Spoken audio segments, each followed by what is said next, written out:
की परिभाषा के बाद अब हम हैलो एल्केन का वर्गीकरण जानेंगे कि हैलो एल्केन का वर्गीकरण किस प्रकार से किया गया है।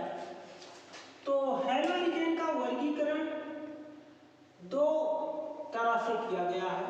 एक हैलोजन परमाणुओं की संख्या के आधार पर, यानी जो हैलोजन परमाणु हाइड्रोकार्बन से जुड़ते हैं इसकी संख्या के आधार पर इनका वर्गीकरण किया गया है, जिसमें इनको निम्न भागों में वर्गीकृत किया गया है। Mono halo alkane, mono halo alkane,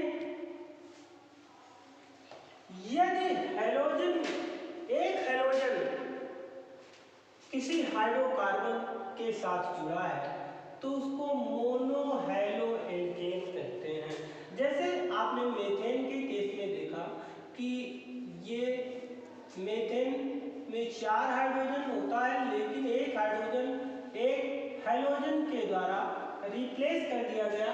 तो इस तरह से यदि एक हैलोजन जुड़ा है तो उसको मोनो हैलो एल्केन कहते हैं। C2H5Cl, इसको आप इस तरह से लिख सकते हो CCHHHHCl। तो इन दोनों में आप देख रहे हो कि एक हैलोजन अर्थात एक क्लोरीन जुड़ा है, तो ये मोनो हैलो एल्केन है। और इसी प्रकार यदि दो हैलोजन किसी एल्केन के साथ जुड़ा है तो उसको डाई हैलो एल्केन कहते हैं। डाई हैलो एल्केन, जिसमें एल्केन के साथ दो हैलोजन जुड़ा होता है। जैसे एथेन के केस में आपने देखा कि ये देखिए इसमें 2 कार्बन है, एथेन, एक हैलोजन ये, एक हैलोजन ये, 2 हैलोजन, तो इसको डाई हैलो एल्केन कहते हैं। मोनो हैलो एल्केन को एल्किल हैलाइड भी कहा जाता है। मोनो हैलो एल्केन को एल्किल हैलाइड भी कहा जाता है। Alkyl halide. तो इस तरह से अगर 2 हैलो एल्केन है तो इनको डाई हैलो एल्केन, अगर 3 है तो इस tri halo alkane, tri halo alkene,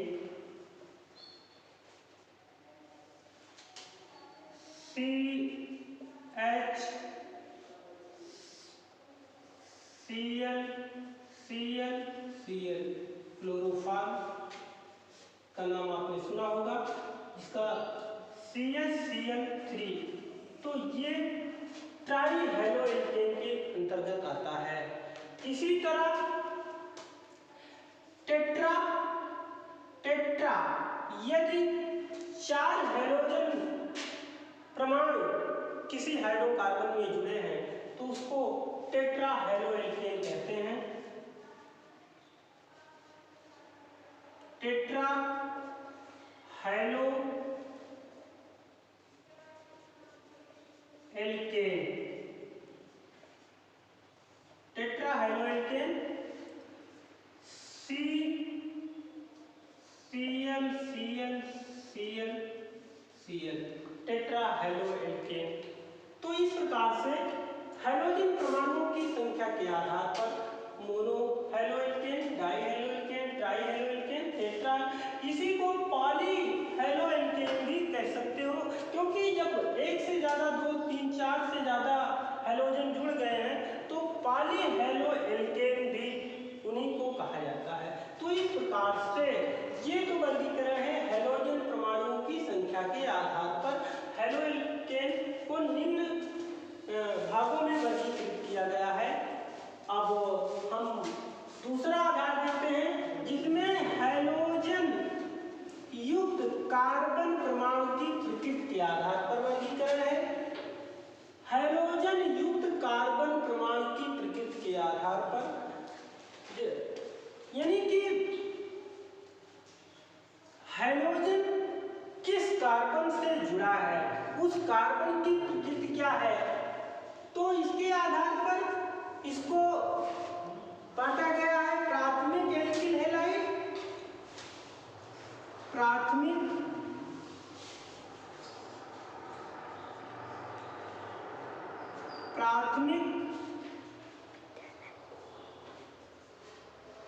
hello alkene या एल्किल हैलाइड,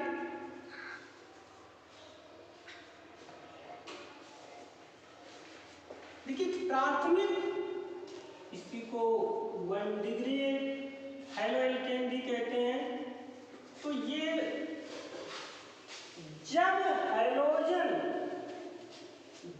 हैलोजन प्राथमिक कार्बन से जुड़ा होता है, प्राथमिक कार्बन से जुड़ा होता है, तब उसको प्राथमिक एल्किल हैलाइड या 1 डिग्री हैलो एल्केन कहते हैं।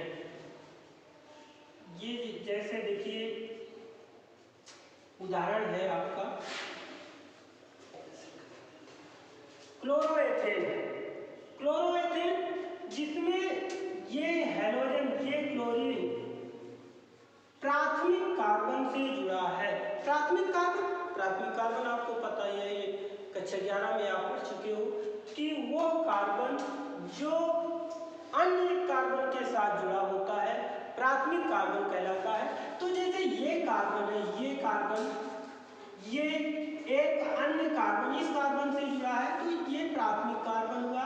और प्राथमिक कार्बन से ये हैलोजन परमाणु जुड़ा है, तो ये प्राथमिक हैलो एल्केन या प्राथमिक एल्किल हैलाइड हुआ। तो इस तरह हैलोजन युक्त कार्बन परमाणु, यानी कि हैलोजन जिस कार्बन से जुड़ा है उस कार्बन की प्रकृति क्या है, उस कार्बन का नेचर क्या है, वो प्राथमिक कार्बन है कि द्वितीयक कार्बन है कि तृतीयक कार्बन है। तो इसके आधार पर इसको 3 भागों में वर्गीकृत किया गया है। प्राथमिक एल्किल हैलाइड, दूसरा है द्वितीयक एल्किल हैलाइड,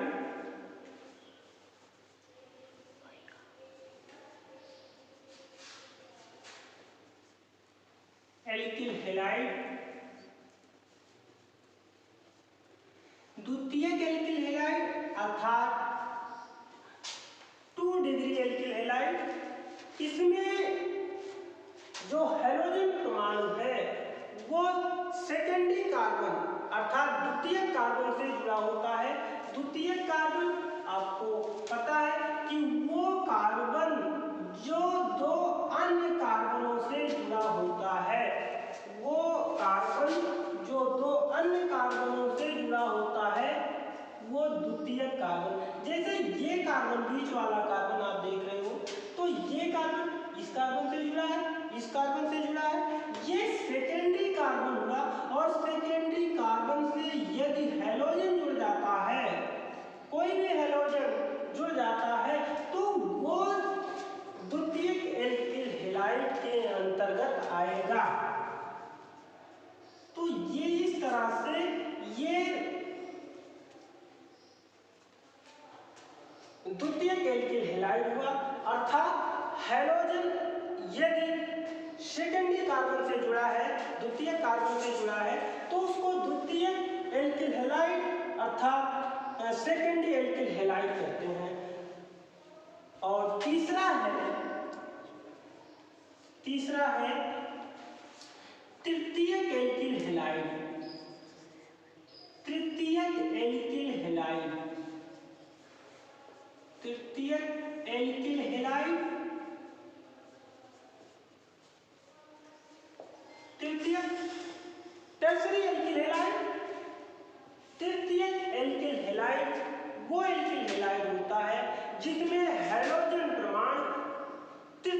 कार्बन से जुड़ा होता है। तृतीय कार्बन कौन सा कार्बन होता है?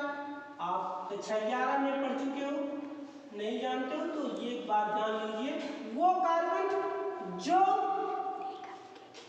3 अन्य कार्बनों से जुड़ा होता है वो तृतीय है। जैसे ये कार्बन इधर से एक कार्बन से जुड़ा है, इधर से एक कार्बन से, इधर से एक कार्बन, 3 कार्बनों से जुड़ा हुआ है और इसके साथ यदि हाइड्रोजन जुड़ जाए तो ये तृतीय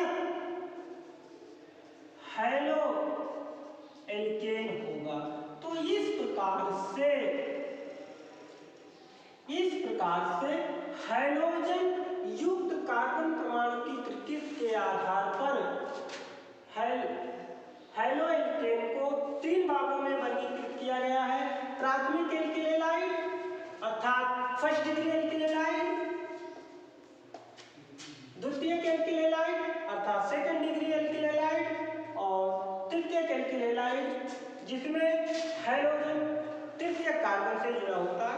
तो ये मुख्य रूप से हाइड्रोजन परमाणु की संख्या के आधार पर वर्गीकरण किया गया है और हैलोजन युक्त कार्बन परमाणु की प्रकृति के आधार पर वर्गीकरण किया गया है।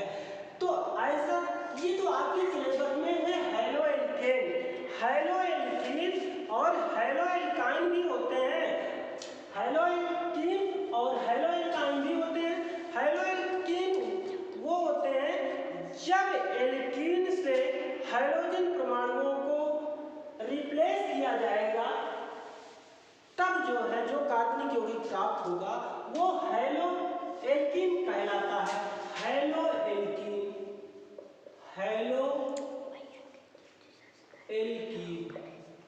जैसे CH2 double bond CH2, ethene इसमें 2 डबल बॉन्ड है, 2 हाइड्रोजन इस कार्बन के साथ, 2 कार्बन इस हाइड्रोजन के, 2 हाइड्रोजन इस कार्बन के साथ और 2 हाइड्रोजन इस कार्बन के साथ जुड़ा है। तो ये यदि इस कार्बन से जो हाइड्रोजन जुड़ा है या इस कार्बन से जो हाइड्रोजन जुड़ा है उसको हैलोजन द्वारा आप रिप्लेस करते हो तो वो हैलो एल्कीन के अंतर्गत आएगा। इसी प्रकार हैलो एल्काइन भी होता है। हैलो एल्काइन अर्थात ट्रिपल बॉन्ड, जैसे ये एसिटिलीन है, इसमें एक हाइड्रोजन दूसरा हाइड्रोजन, तो इस हाइड्रोजन को अगर आप या इस हाइड्रोजन को रिप्लेस कर दो तो ये हो जाएगा हैलो एल्काइन।